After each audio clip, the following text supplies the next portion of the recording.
football. It's personal between me and you, and I'm going to do you some serious harm, you big stiff idiot.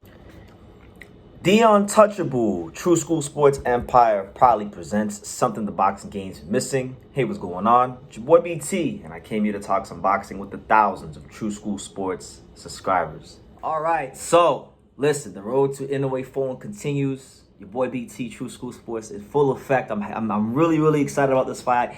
To be honest, guys, this might be the most excited I've ever been for any fight ever in the history of me covering boxing on this channel. And I've been here for some years, so I've seen a lot of big fights over the years. But this one, I would say, right at the top. So I'm looking very forward to Inoue Fulton. But interesting, another story coming out with Inoue and Fulton. Your boy, Nonito Donaire, future Hall of Famer, to date, up until we see what Fulton does, to date, the toughest opponent that Naoya Inoue's had in his boxing career from the first fight. We know in the second fight what happened to Donaire. He got absolutely folded up and stopped. And everyone had to start discrediting Inoue, saying he beat the old guy, But they wasn't saying nothing when Inoue was whacking and knocking out undefeated guys like 10 years younger than him, like Nordinu Bali and Raymar Caballo. But they don't want to talk about that, how he knocked both those guys out back-to-back in 4 rounds. But that's neither here nor there. He was commenting about the fight, how he sees the fight between Inoue and Fulton. I wanted to read you guys his perspective because I thought it was quite interesting. Here's what Donaire said about the fight. He stated the following, and I quote, "With Inoue going up in weight and Fulton being the champion, I have to give a slight edge to Fulton because Inoue has never fought anybody like Stephen Fulton. And Fulton is the champion. So I just have to give a slight edge to Fulton. I think Fulton is hungry and he's excited for this fight because Inoue is a name that will get him to be noticed in the boxing world like Inoue is. In terms of notoriety and stuff like that, that's something Fulton is looking to have." And that's really all he said. And look, honestly, he's not wrong. I think, a lot's been made of this. And this, like a lot of times, especially a lot of the fans that don't like Inoue because he's Asian. We need to stop Asian hate, as the old hashtag would say. But a lot of Inoue detractors or skeptics, their main reason why they're picking Fulton in this fight is because he's never seen a slick black American fighter. That's just cut and dry what it is. He hasn't seen a slick black American fighter, right? This is the first time he will have fought someone like this, and I believe Inoue even said he's never even sparred a black American fighter. So this is gonna be a whole new experience altogether for him. Just being honest, right?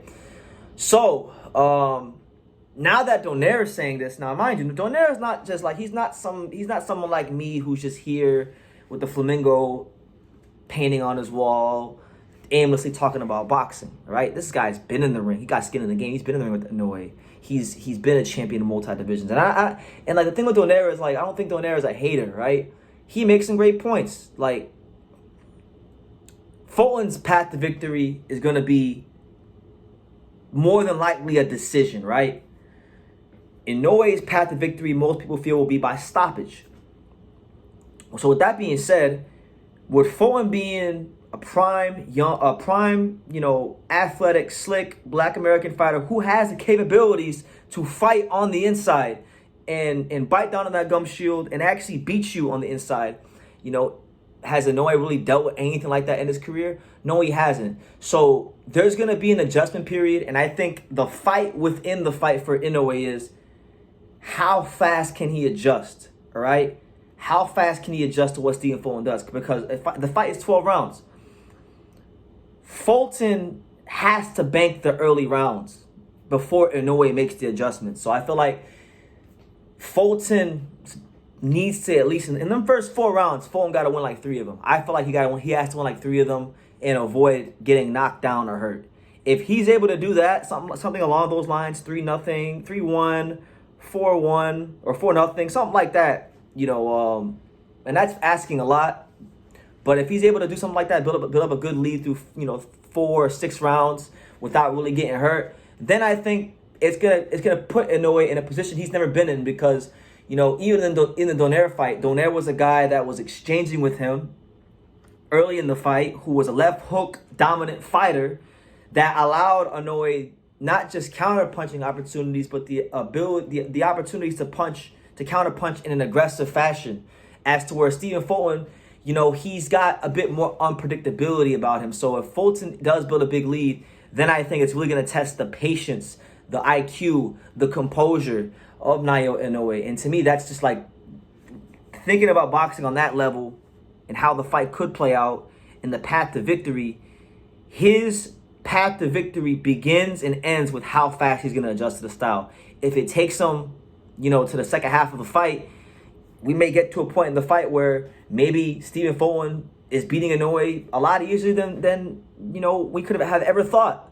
And maybe Inoue figures him out, you know, in the 8th or 9th round, but he may run out of time. So I definitely see where Donaire is coming from.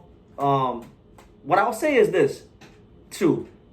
I feel like while Fulton hasn't fought, or Inoue hasn't fought anybody like Fulton for damn sure hasn't fought anybody like Inoue, and that's for damn sure.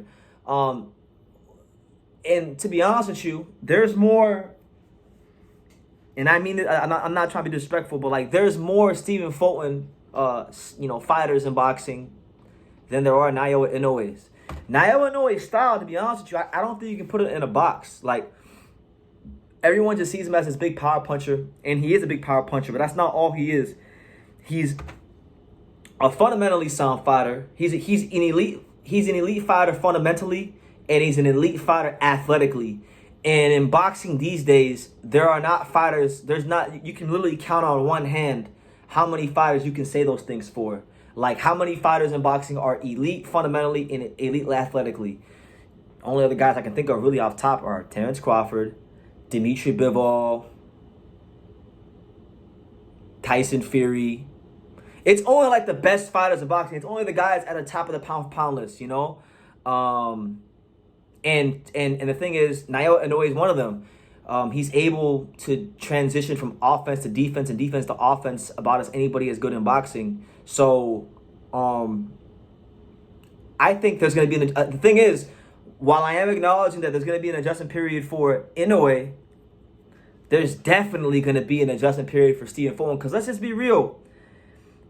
When he fought my boy, and shout out to him, you know, the former WBO champion and the soon-to-be featherweight champion when he gets active again, my boy Angelo Leo. When he fought Angelo Leo and he won the world title, I remember very well in the first 2 rounds of that fight, first 2-3 rounds, Angelo had a lot of success landing that straight right hand. And there was a right hand, I think it was an overhand right Angelo hit Fulton with that hurt him, and he played it off very well. And so in seeing that, and knowing how Fulton can sometimes, you know, he's a smart fighter, so I'm sure he won't fight Fulton, Inoue the same way he fought Leo or Figueroa or Daniel Roman. But I'm just saying, Fulton has never in his life seen a straight right hand like Inoue is about to have coming his way. So there's going to be an adjustment period for both fighters. But I really do feel more so from the Inoue side of things. He needs to make that adjustment quickly. And then after he makes that first adjustment, can Fulton make the adjustment to his adjustment? And it's just going to be a constant battle of adjustments. And the guy who wins that battle wins the fight. I think this fight, more than most fights in boxing, people, this fight to me will be one of the ultimate battles of adjustments, because it's hard to replicate what Inoue can do in the ring, because there's just not many fighters in boxing as well-rounded as him around the board. And for Stephen Fulton, same thing for Inoue. It's hard to find someone, especially at his weight, who can do what he does with his type of grit. And it's hard to simulate that. So it's just a battle of adjustments all the way around the board. And I'm just looking forward to it, man. So make sure you guys tune into the live fight reaction Tuesday morning. Don't go nowhere else. Come to True School Sports, the home of Inoue Fulton. And yeah, let me know what you guys think in the comments down below. Make sure you guys take the time to subscribe. And like I say in every single one of these videos, you can love me or you can hate me, but I'm just kidding, dang it. So until next time, take it, guys. Thank you for watching another video on the untouchable True School Sports Empire. We're here at the Hatanaka Boxing Gym in Nagoya, Japan. And for more great videos just like this one, make sure you guys click right here.